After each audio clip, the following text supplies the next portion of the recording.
ikalawang taon na sila ng pagbibigay parangal. Narito ang report ni Josh Villanueva.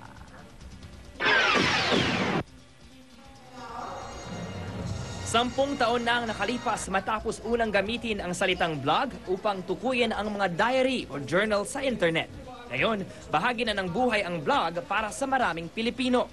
Ayon sa isang pag-aaral, tinatayang mahigit 2 milyon ang mga vloggers sa Pilipinas. At ang pinakamahusay at tanyag sa mga ito ay pinarangalan sa ginanap na Second Philippine Blog Awards noong linggo.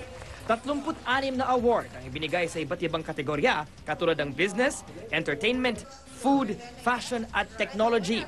Kabilang sa mga big winners noong linggo, ang blog ni Benj Espina na atheista.net na tinaguriang Best Personal Blog at ang batangyagit.com ni Winston Almendra na piling Blogger's Choice.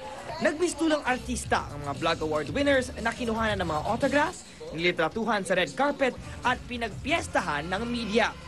Minsan, celebrity din ang pakiramdam ni Koy Caballes, ang nanalong Best Video Podcast para sa kanyang programang Coxkey Blue.